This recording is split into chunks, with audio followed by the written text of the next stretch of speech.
Hi, wir gucken uns heute mal das Interieur genauer an. Genauer gesagt die Funktionen, was denn nach 19 Jahren und 402.000 Kilometern noch funktioniert. Das hier ist der Schlüssel, sieht schon etwas mitgenommen aus, funktioniert aber noch. Jetzt gucken wir mal, wobei die Fensterheber, weiß ich jetzt nicht, ob die angelernt sind, ob er das hier noch macht.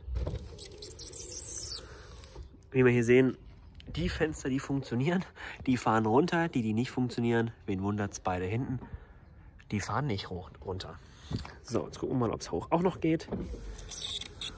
Ja. Gut, okay, das funktioniert noch. Wunderbar. Machen wir mal die Tür auf.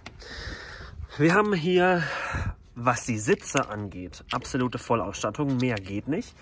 Multifunktion, sage ich schon. Multifunktionslenkrad haben wir ja Serie. Memory-Sitze haben wir. Lenksäulenverstellung funktioniert. Sitzverstellung.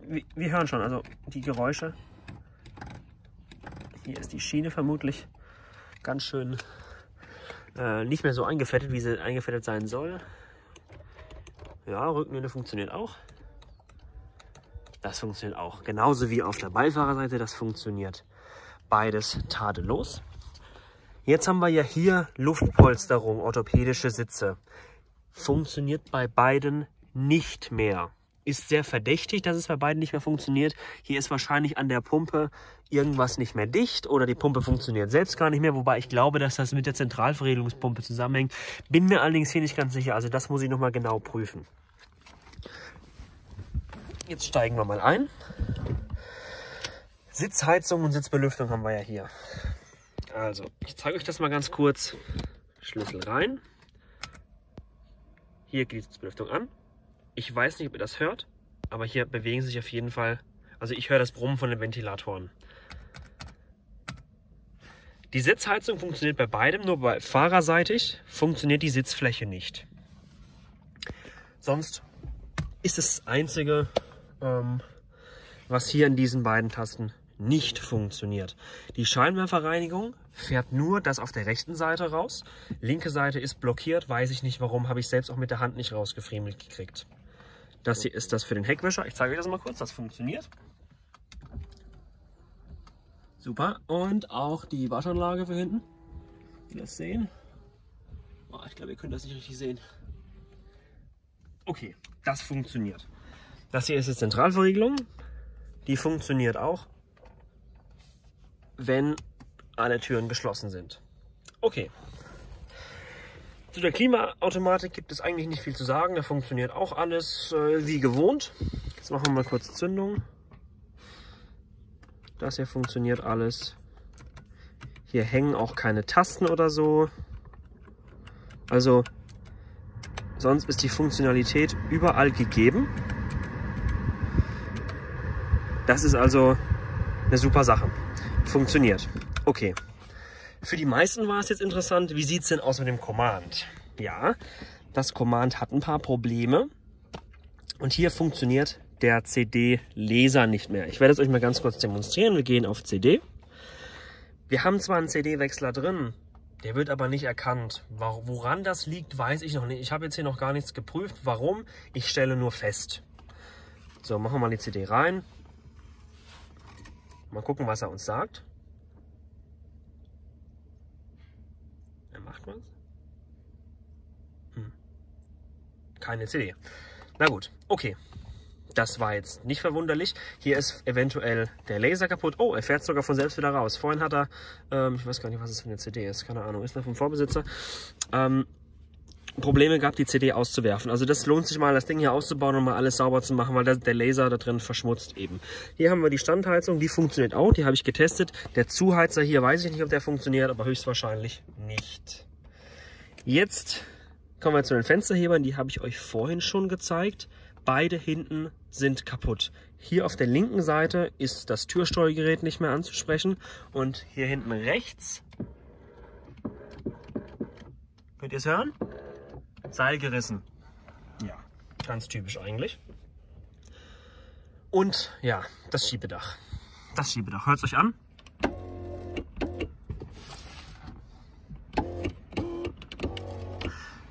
Da funktioniert nichts. Das ist für mich der Grund, warum ich eigentlich kein Schiebedach haben möchte, weil die meisten Leute sich erst um das Schiebedach kümmern, wenn es kaputt ist. Und dann ist es zu spät. Also ich weiß nicht genau, wie das funktioniert. Bei den alten Mercedes ging das über einen Seilzug. Wenn hier ein Seil gerissen wäre, so wie es sich anhört, weiß ich nicht, wie das instand zu setzen ist. Also wir stellen jetzt erstmal nur fest. Zum Thema Tacho. Beleuchtung kaputt, habe ich noch nicht getauscht. Hier war die Beleuchtung auch kaputt, die habe ich getauscht. Das habe ich jetzt im Endeffekt nur vergessen. Hier habe ich ja neue Glühbirnen. Auf der rechten Seite könnten wir normalerweise die Uhrzeit sehen und die Ganganzeige. Allerdings, ja, seht ihr das? Pixelfehler. Also ich drücke jetzt hier quasi mit dem Finger da drauf und dann können wir da ein bisschen was sehen. Okay. Sonst an den Tasten funktioniert aber alles soweit einwandfrei. Da gibt es gar nichts zu mosern. Was jetzt einige Leute gefragt haben, das ist jetzt dann für die Mercedes-Cracks quasi, was fehlt dem Wagen denn eigentlich an Innenausstattung?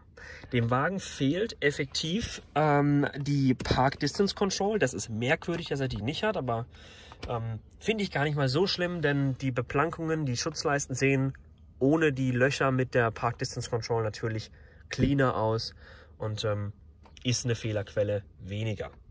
Dann fehlt ihm das adaptive Dämpfungssystem. Finde ich auch nicht schade, dass es fehlt. Wenn das kaputt ist, ist es sehr teuer und es ist sehr schwierig, für das adaptive Dämpfungssystem Ersatzteile zu bekommen. Dann fehlt ihm hier die Innenraumabsicherung und der Abschleppschutz, also im Endeffekt die Alarmanlage fehlt ihm. Dann fehlt ihm noch hier oben normalerweise der Garagentoröffner.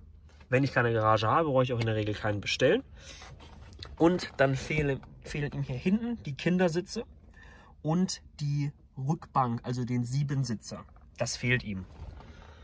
Sonst ist er eigentlich ziemlich dick ausgestattet. Ein beledertes Airbag könnte man sonst noch bestellen. Auch super selten, hatte mein alter Kombi.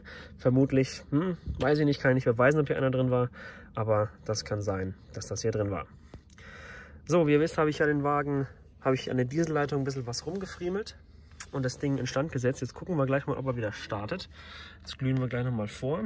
Ich habe einen Haufen Sprit in den Tank reingefüllt. 402.000 Kilometer. Gucken wir mal, ob er startet. Ja, super. Batterie ist ein ganz kleines bisschen müde geworden jetzt, aber das tut's. Hier haben wir noch einen Fehler abgelegt, SRS. Müssen wir auch mal gucken, was das genau ist. Vermutlich, weil das hier draußen war. Aber sonst, ja. Hier können wir überall durchschalten. Ja. Sonst haben wir hier natürlich noch das Telefon drin. Und hier unten die Ablage. Schalten wir wieder aus, weil der riecht gar nicht gut. Überhaupt nicht gut. Ja, was gibt es eigentlich sonst noch? Also, steigen wir nochmal aus. Wenn der Sitz diese 2 Löcher nicht hätte, 3 Löcher sind es insgesamt, würde der eigentlich noch ganz gut aussehen. Könnte man nachfärben tatsächlich. Aber das hier, ich vermute, dass hier irgendjemand ein grob fahrlässiger Fehler unterlaufen ist. Weil normalerweise reißen Sitze hier nicht. Ne? Also hier okay, ne? Wenn man nicht aufpasst. Aber das hier, vielleicht werde ich irgendwann mal diesen Sitz austauschen. Aber erstmal ist wichtig, dass das hier funktioniert dann. Wobei erstmal sind alle anderen Sachen wichtig, weil ihr seht ja hier, wie da der Rost rauskommt. Aber in dem Video geht es ja nicht um Rost. Wir gucken uns ja nur an, was hier drin funktioniert und was nicht. Also, was können wir als Abschluss sagen? Fensterheber hinten funktionieren beide nicht. Schiebedach funktioniert nicht. Die Sitzheizung hier auf der Sitzfläche funktioniert nicht. Die beiden die orthopädischen Sitze mit der Luftpolsterung, die funktionieren ebenfalls nicht. Und die Linguatronik funktioniert ebenfalls nicht. Die ist zwar drin, aber die funktioniert nicht. Sagen wir mal so, ich bin da jetzt eigentlich gar nicht traurig drum, weil ich finde die Linguatronik sowieso relativ nutzlos. Es ist cool, dass sie drin ist. Brauchen tut man sie eigentlich nicht. Es ist halt nur, wir haben es eingebaut, weil wir es können. Als Joke. Ja, wirklich sinnvoll ist das eigentlich nicht. Ja. Ich finde, der Wagen sieht ja von innen noch ganz schön gut aus. Ich habe mir ja ganz schön viel Mühe gegeben, den Wagen sauber zu machen. Hier hinten übrigens. Die Zentralverriegelung ist offen, aber lässt sich nicht öffnen. Müssen wir von innen aufmachen. Dann geht's. Dubioserweise, wenn das jetzt hier offen ist, ich mache die Tür zu, betätige die Zentralverriegelung zum Schließen, schließt diese Tür trotzdem. Aber an den beiden Türen hinten mache ich nichts. Ich werde höchstens die Fensterscheibe und die Türverkleidung mitnehmen und der Rest ist Schrott. Also da repariere ich an den Türen gar nichts, weil die sind so rostig, das lohnt sich wirklich nicht. Die Bose-Anlage funktioniert noch super gut. Da habe ich schon getestet, erste Sahne. Und CD-Wechsler funktioniert nicht und der CD-Spieler vorne funktioniert auch nicht. Aber er sieht noch gut aus. Und ja, der Softclose im Kofferraum zeige ich euch jetzt auch noch mal eben. Habe ich ja schon mal gezeigt, aber zeige ich jetzt gerne nochmal. Die Mechanik hier hinten hängt. Ich zeige euch das mal. Das muss man dann wieder so zurück machen quasi, sonst macht er das nämlich nicht. Das habe ich auch noch nie gesehen, dass das hier hinten hängt, aber so wie die Heckklappe aussieht, wundert mich eigentlich gar nichts mehr. So, dann legen wir die Heckklappe mal an. Und er schließt sie. Ja. Das soweit dazu. Nicht allzu große Baustellen. Vor allem nicht so weit oben auf der Rangliste von den Sachen, die jetzt ganz dringend gemacht werden müssen. Als allererstes kommt die Karosserie dran, nachdem wir jetzt erfolgreich den Motor wieder zum Starten gebracht haben. Da funktioniert wieder alles. Also er springt ohne Hilfe an, das war ja schon mal wichtig.